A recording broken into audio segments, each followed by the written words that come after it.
Morning, everybody. Thank you so much for joining me on relatively short notice. I'll begin with a brief statement, then I'll be delighted to take just a few questions because I've got to get on to something else. Just to bring you up to date in terms of our government's involvement in this, I learned yesterday of the decision made on the ground by the emergency team there to bring the rescue efforts to an end. So I asked for a telephone call that would be set up involving that on-the-ground rescue team together with Emergency Management Ontario and a few other folks to get a better understanding of the reasons behind that on-the-ground assessment. And they made it perfectly clear to me that it would be to place rescuers at grave risk of injury and possibly worse, to have them go into the building again in order to make efforts to rescue people who are trapped inside there. I then asked if there might be other options. And there is another option, and that option involves beginning to dismantle the building from the outside. Now, people need to understand there is real risk associated with this because of the collapsed building and the structural stresses. It is not unlike a house of cards, and it might be that if you pull away at this wall in an effort to get access to somebody who's trapped in there, it may cause other things to move and other things to tumble and crumble. But I thought it was important that we exercise every option, explore every possible avenue. And like the people up there and like you here, I'm sure if that was your mom or your daughter or your brother and somebody came to you and said, how far should we push? I think we'd all say we need to go as far as we possibly can to rescue these individuals. So I concluded that phone call. I then spoke with the local MPP, Mr. Mantha, and asked him if he was supportive that we continue to take extraordinary measures now to see if we might rescue those people who are trapped, and secured his support for this. I then spoke with the mayor as well of Elliot Lake, and he was supportive of additional measures as well. I then phoned the Prime Minister and asked him if he would make all of his resources available, and he stands at the ready. They're more than willing to ensure that we have access to any military personnel, expertise, or equipment. Since that time, we have the emergency team on the ground has quickly drawn up a list of the equipment that would be needed to pursue this kind of an undertaking. So there's a big crane on the way. There are a couple of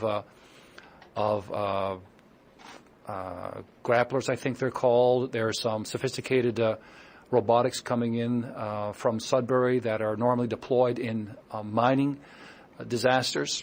That equipment is scheduled to arrive there in Elliot Lake early in the afternoon, and they have put together a plan in order to begin to attempt a rescue effort from the outside.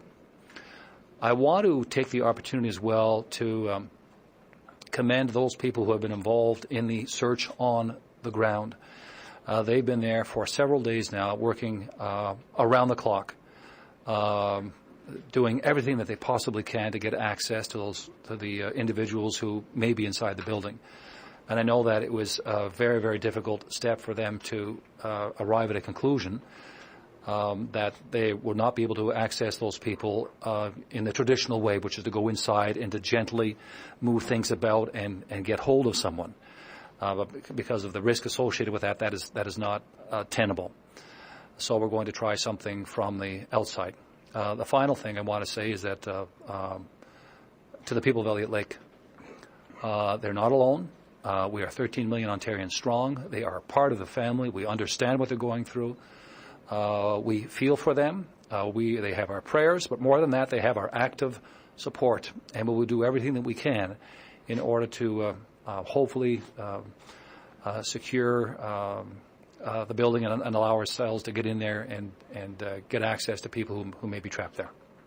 Premier, were you surprised that Premier, what took so long? Last night, the mayor of Elliot Lake told Peter Mansbridge that you called him only late last evening. You're calling him only late last evening. He also said that the provincial emergency coordinator didn't arrive until late yesterday.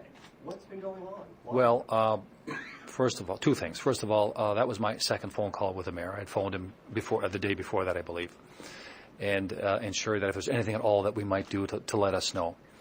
I think that we need to be focused now on doing everything we can to help those people.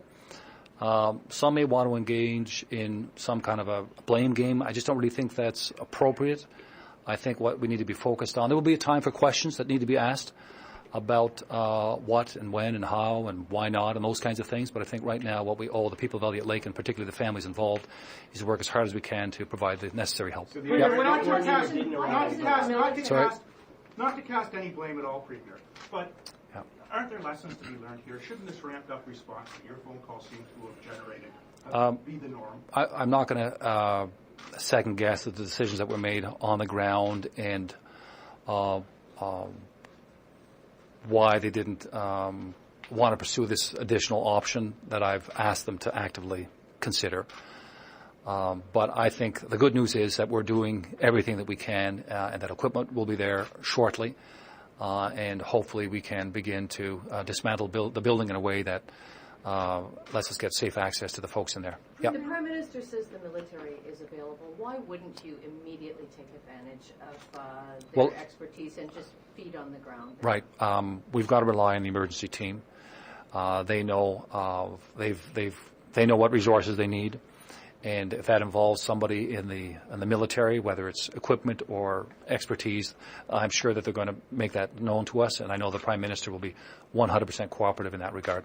Premier, were you surprised that yesterday around noon we heard that there was the tapping sound that presumably there's a survivor, and then 6 hours later they were abandoning efforts, and it wasn't, as Randy pointed out, until you intervened personally that it seems to get this ramped up response. Are you surprised by that? It's not a blame game. It's just a human reaction that we were all having watching this. Well, that's one of the things I expressed on the call. I know that first of all, the team on the ground there, they've been working around the clock. They are short of sleep. They are emotionally distraught, and you need to understand when you volunteer to participate as part of an emergency team, you never want to leave anybody behind, right? That's every cell in your body screams for you to keep going. All the scientific and technical data that they had received led them to conclude that it was simply unsafe to stay inside the building.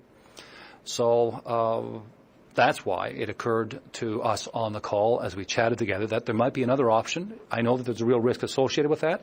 What if we could begin to dismantle the building from the outside with these cranes and these grappling technology? So that's why we are where we are right now. Couple more. If all plans have risk, no matter how safe you think or how safe they think they are, and you've asked those rescuers to go back and try to find any survivors, are you prepared to live with the consequences of what you've asked them to do?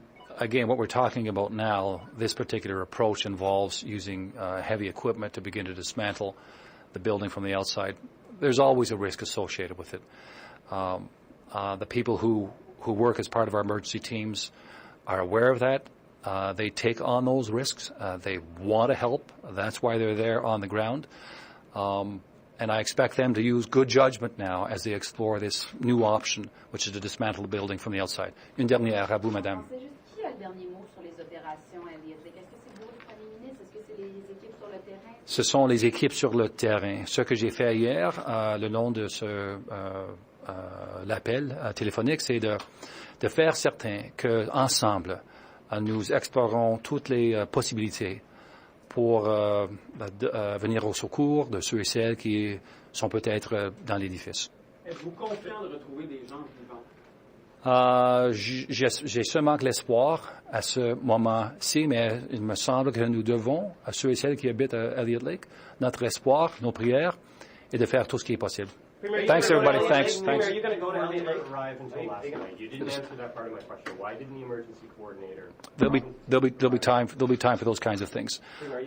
If I thought that being on the ground in Elliot Lake would expedite the search and rescue, I would be there. I don't believe that is in fact the case, so I'm not going to be there at this point in time. Thanks, everybody. Appreciate it. Thank you.